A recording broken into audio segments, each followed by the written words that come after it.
What's up, everyone? It's your favorite person in the whole world, and today I'm going to be talking about the Adventureland new and greatly improved land. It has all of the major rides and restaurants this time. I added a bunch of restaurants, so let's just get into it. So I'm going to be starting where the minifigures start in the Magic Kingdom, right at this bridge. Now, this bridge is pretty much the same as the previous iteration, added a couple more details, but what comes after the bridge is more important. You can see those. These are, I'll put like an arrow in editing. Those are the sunglass huts, like little knickknacks you can buy on the way into Adventureland. Then you have this place. You can get some peach ice cream with Orange Bird. You can get some Dole Whip with the orange swirl, and that's pretty nice. And then, moving over here. This, currently without a sign, is the Skipper Canteen. This is the restaurant that ties in with the Jungle Cruise.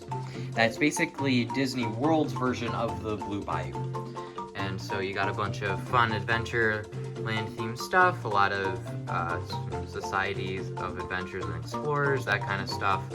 And this red building is also a continuation of the Skipper Canteen.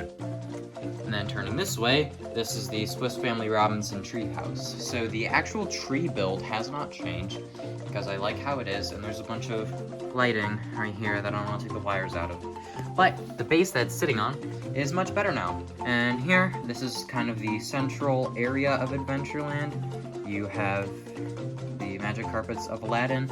This is an unchanged build, mostly because I updated it pretty recently. But then surrounding that, we have Dole Whip area number 1, entrance to Frontierland, secondary entrance to Frontierland, Dole Whip place number 2, that's the most popular one in the corner, and the enchanted tiki room. And I got all the birds up there because, the people don't really look up when they're going into the tiki room. It's not super recognizable as a facade, so I added the birds. I think it looks good. And then I have the Pirates entrance building. That is in the, Caribbean style. I got this old build that I probably built in the first couple months of doing this whole project. I just thought it was cool. In the actual Magic Kingdom, this is all stroller parking. So you enter the ride here. The actual ride, I have not changed very much. Mostly because I updated it pretty recently. I don't have any, upgrades in mind. But then, moving on, this is the Jungle Cruise. Not a lot has changed, except this entrance building has. At one point, it was just a slightly modified old fishing dock set. That was like the Lego Ideas one from a couple years ago, but I heavily modified it, so now it looks pretty accurate to the one in the Magic Kingdom. I did have a couple parts that were pretty similar to Disneyland's, mainly the sand green. The one in Magic Kingdom is a little more red and brown to keep in the aesthetics to kind of blend in with the Pirates area of Adventureland. But then I have a lot of the same scenes just because it's the Jungle Cruise. I already had the show scenes. You got the elephant pool, you have the classic boat, overturned truck. We got original Mickey right there in the tent.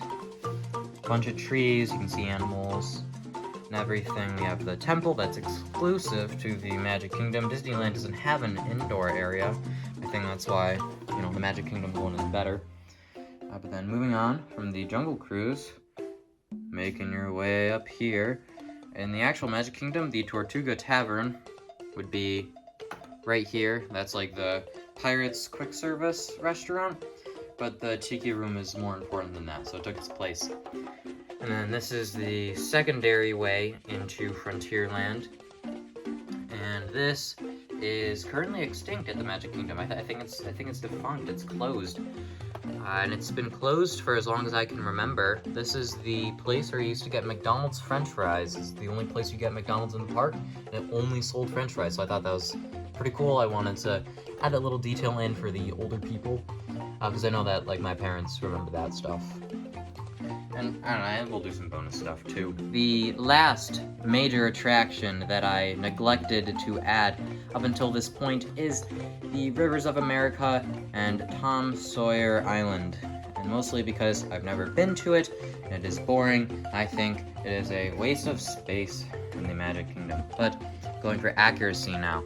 So here you have the little log walkways you get to walk around Splash Mountain, which is currently under construction. Well, both in my park and Disney's park. It's crazy. So you have some of this like loading area. You have the dock right here. You have Harper's Ferry, little mill right there. Or whatever, Harper's Mill. Yeah, I honestly don't care because it's a boring part of the park. And just some smaller Haunted Mansion detailing, just a little wall so minifigures can't jump into the Rivers of America. And now, that's about it. Added a lot. I feel like it's a lot more busy, a lot more full. There's a lot of tiny details that you get on your second and third time viewing the whole park instead of just, oh, I looked at it once and I got the whole thing. I want to reach a level of detail where people can look at it for a very long time, and I feel like I did that this time. There's a lot more buildings. Please subscribe to me. I'll be sad if you don't. There'll be another video next week, as always. You might notice that something is missing from the center of the park, and that will stay that way for a couple weeks, but I'll have something else in the meantime. I know you like watching me talk about Legos.